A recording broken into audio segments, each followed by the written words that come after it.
இந்த பொம்மையை வச்சு விளையாடி கொண்டிருக்கும் போது அந்த குழந்தை பசிக்கிறது. அம்மா என்ன பண்ணாங்க, எடுத்து தன் மடியில வச்சு அதுக்கு பால் கொடுத்து கொண்டு இருக்கிறாங்க. இந்த குழந்தை பால் சாப்பிட்டுட்டு இருக்குது, கையில பொம்மையை பிடிச்சிருக்கு.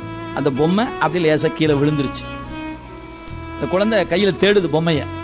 உடனே அம்மா என்ன பண்ணுவாங்க, எடுத்து கொடுப்பாங்க. ஒரு முறை ஒரு வாய்ப்பு, இன்னொரு வாய்ப்பு பார்த்தீங்கன்னா தான் பால் தருகிற தாய் அப்படியே கொஞ்சம் குனிஞ்சு கொடுப்பாங்க, பொம்மை கைக்கு தொடும். இந்த குழந்தை என்ன தானே எடுத்துதான் நினைச்சுக்கும், அம்மா குனிஞ்சு காட்டி தான் எடுத்துன்னு அதுக்கு தெரியாது. நாம் பல பொருளை தேடுகிற பொழுது இறைவன் தாயாக இருந்து வளைந்து கொடுப்பதனால தான் நமக்கு எல்லாம் கிடைக்குது. ஆனா நாம நினைக்கிறோம் நான் தேடுறதுனால கிடைக்குது.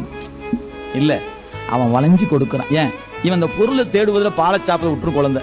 ஆனா தாய்க்கு என்ன முக்கியம், பால் சாப்பிடுதான் முக்கியம். அதனால என்ன பண்ணுகிறார் அந்த தாய், அப்படியே தன் உடம்பை வளைச்சு கொடுத்த உடனே அந்த பொம்மையை அதை எடுத்து வச்சு மகிழ்ச்சி அடைகிறது. அப்ப இந்த குழந்தையின் மகிழ்ச்சியில தாய் மகிழ்வது போல உயிர்களாகிய நாம் எதையோ தேடிக்கொண்டு ஓடுகிறோம். அப்படி ஓடுகிற ஓட்டத்துல அவன் தாயா நின்று வளைந்து கொடுப்பதனால் தான் நாம் பல இலக்குகளை பெறுகிறோம். பெறுகிற நாம் என்ன நினைக்கிறோம், சாதிச்சுட்டேன், நான் பிடிச்சிட்டேன் அப்படிங்கிறேன். அப்ப சாமி பார்க்கிறார், சிரிக்கிறார். ஏன், அந்த குழந்தைக்கு எப்படி பொம்மை எடுத்தோன்னே நான் பிடிச்சிட்டேன்னு ஒரு சிரிப்பு இருக்குமோ, அது மாதிரி நாமளும் சிரிக்கிறோம். நம்ம தாய் சிரிப்பது போல அவனும் சிரிக்கிறான். ஆனா இது அவன் உதவியால் என்பதை குழந்தையும் நினைப்பதில்லை, நாமும் நினைப்பதில்லை.